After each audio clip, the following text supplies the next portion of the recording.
Hello, and welcome to the latest episode of the Low Budget Review Show. I am your host, Eric Smith, and today I am talking about Midnight Suns Infernal Rising by S.D. Perry. This is the official prequel novel to Marvel's Midnight Suns, the video game. It is from Titan Books, and this is, as I said, a prequel to the game. I don't know anything about well, I know a little bit about the game because I just read something about it, but I don't have a gaming system. I won't get to play the game. I absolutely would if I had a system. But this is about a group of magic superheroes fighting a terrible threat. So the team is you have Blade, you have Magik, Ileana Rasputin. You have the Robbie Reyes version of Ghost Rider, and Nico Minoru. Minoru, I believe is how you say her name. She was once known as Sister Grimm. I don't think she uses that name anymore. So Blade is a human vampire hybrid, if there's anybody that doesn't know about Blade because of the movies and stuff. So he has basically all the strengths of a vampire, none of the weaknesses. Ileana Rasputin, Magik, is a mutant, but she's also the ruler of the limbo dimension and has maybe a demonic aspect that she has to keep under control. Robbie Reyes, as I said, is this incarnation of the Ghost Rider. He's attached to multiple spirits because it keeps saying spirits of vengeance. So he's got the flaming skull, but it's like a metal face, and he doesn't have a motorcycle, he has a car. And then Nico is one of the runaways there was this group of children, their parents were all friends, and they find out that their parents are all supervillains. And so the kids all run away, discover that they have abilities or access to things, they become superheroes in their own right. So these four characters make up the team of the Midnight Suns with a U. So in the book, first of all, the first two words in the book are Satana Hellstrom, who is the daughter of Satan, since her brother Damien Hellstrom is the son of Satan. First two words, her name. It says she's bored, I think. I think those are the first four words. Satana Hellstrom was bored. So right off the bat, I'm in. I love that character. But basically, she gets a proposition from a human to free Zarathos, or however you say his name, and they need to find this thing that will help them take down Mephisto. And while this is all going on, there is a dimensional lineup, like a planetary lineup, celestial lineup, but dimensions are lining up. It's going to be the Midnight Sun event. So in the book, whenever it says Midnight Sun, they're talking about the event. Whenever they say Midnight Suns, they're talking about the team. But this big event is coming up. So the Midnight Suns, the team, and their leader, the caretaker, are preparing because, the shit's going to hit the fan. But then they find out about this threat from Satana and this human person and Zarathos, however you say his name. And they have to fight it. They have to stop him. That's basically, I think I covered the basics for the plot. Bad guys looking for something to do something bad. Good guys trying to stop them. Your basic story. So, and again, I don't know how it ties into the game. It does end with what could be setting up the story of the game, but again, I don't know the story of the game, so I can't say. But, all right, so right off the bat, I gave this 4 out of 5 stars. S.D. Perry, very well known in circles, I suppose. She has written Alien and Aliens novels. She has written Resident Evil, and I'm going to take a quick look just to double check. Star Trek. Very prolific author of IP stuff. And so I've read some of the Resident Evil, some of the Aliens. I don't know about the Star Trek, but so a very, very competent writer. And this is a very, very well written book. The characters are fleshed out, I think, pretty well. You don't have to be a comic book fan. You don't have to have played the game, which just came out at the same time as the book. You don't have to. You don't have to have any previous knowledge coming into this. You're going to be introduced to characters. They're going to be explained. Who they are. You're going to get a little bit about them.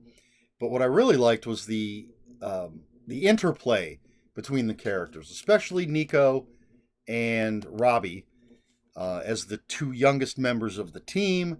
They have a really nice dynamic. And they do play well with Blade and Magik, but their personalities, Blade and Magik, have more stoic personalities. Nico and Robbie are a little more fun-loving, although Nico's got some things going on. And the caretaker, there's some backstory. So the caretaker is very standoffish because of certain events that happened previous to the events of the book. I think Satana is written wonderfully. She's a very amoral, I think that would be the best way to put amoral character. She's very much a creature of whims, because she's very much a bad guy. But there have been times when she's been a good guy. It's all about, is this going to amuse me? Is this going to keep me from being bored? Is this going to further my own agenda? That's basically how Satana is. And that's how she's portrayed. She very much, I don't need to hold that book up the whole time. Although, I like looking at the cover.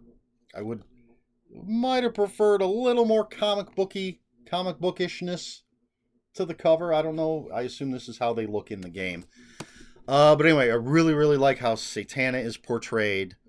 I like how the other characters are portrayed. Magik, Ileana Rasputin, has been a member of New Mutants, and that's the one X-Men mutant comic that I've consistently read. I think I'm a fan of that. It's the only one I currently read.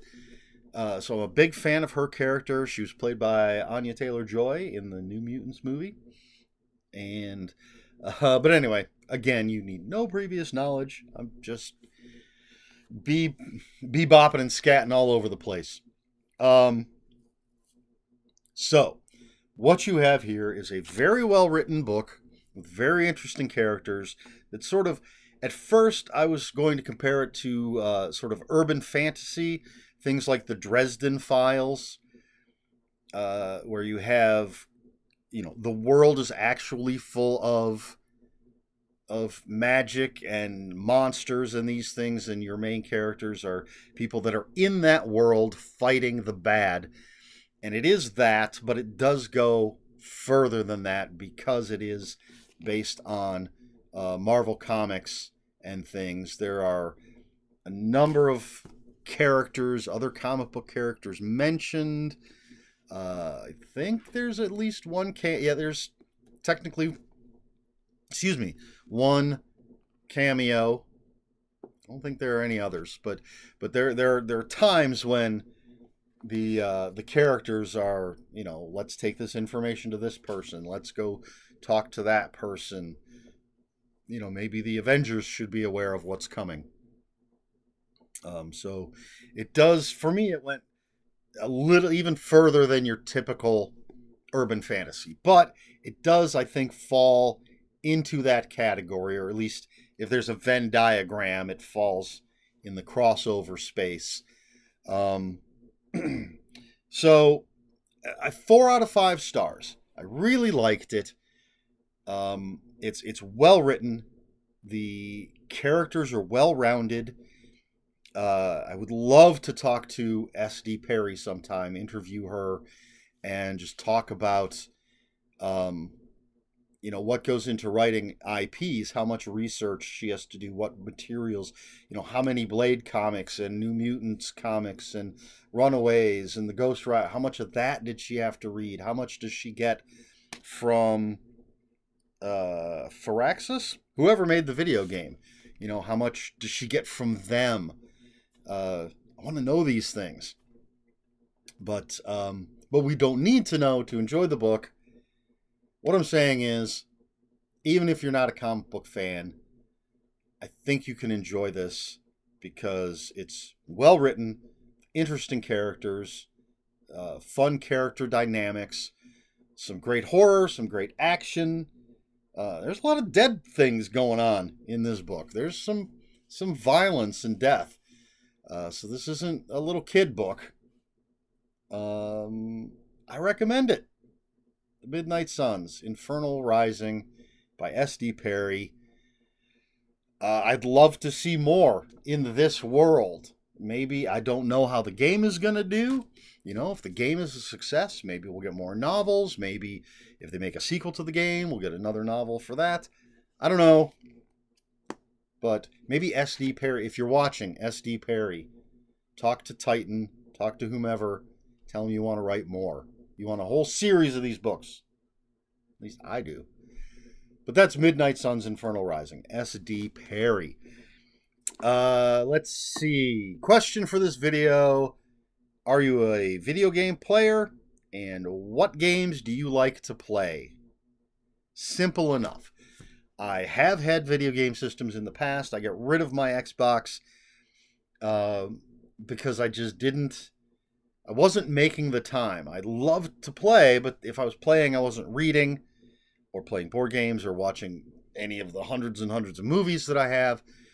And so I decided to sacrifice the video games. But of course, I loved video games based on comic books. But not just any video game based on comic books, because some aren't that good. The Marvel Ultimate Alliance games I really enjoyed. There was a Spider-Man one before Spider-Man Into the Spider-Verse.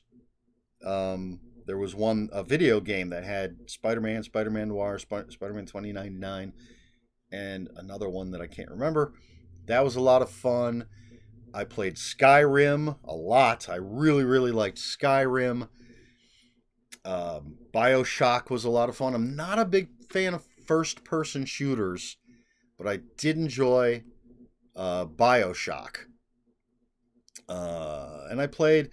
Xbox would give away free games. You could download them. So I had like some Assassin's Creed. I played a little of that. A little bit of Halo. A little bit of Gears of War. But I like open world. Well, to an extent. Yeah, I've played Grand Theft Auto. I really enjoyed the Grand Theft Auto game that I played. That was actually on I had a PSP, little handheld device. Played Grand Theft Auto on that. Don't remember which one. But, yeah, a lot of the stuff I played I didn't play sports games. When my stepbrother had a Dreamcast, we played House of the Dead all the time. Usually if I would get games based on intellectual properties that I was already a fan of. As I said, superhero stuff, science fiction stuff. I played some of the Lego games, like the Lego Star Wars, Lego Batman. You're sensing a theme, I think. But yeah, I mean, I like games. Every once in a while, I think maybe I'll get a Switch. It has Marvel Ultimate Alliance 3, and I believe the Friday the 13th game is available for the Switch. But again, it comes down to when am I going to have time to play it? And if I make the time to play it, then I'm not reading or doing other things. So that's why I don't do it. So there's a couple games I play on my phone. That's it. But what about you? Are you a video game fan? What are the games you like to play? let me know in the comments below. If you have any comments, questions, or corrections of your own, please put those in the comments below. Comments are open for spoilers. Just post spoiler warning. We try to be polite here at the Low Budget Review Show. Please like, share, and subscribe. All the usual YouTube stuff. If you care to follow me on other social media, my Twitter is at Ronan5757. My Instagram, where I post pictures of books, comic books, board games, and fuzzy animals, is Eric Smith 5757. That's Eric with a K, ERIKSMITH 5757. That's all I have for you. This has been the Low Budget Review Show. I have been Eric Smith. And until next time, read more books.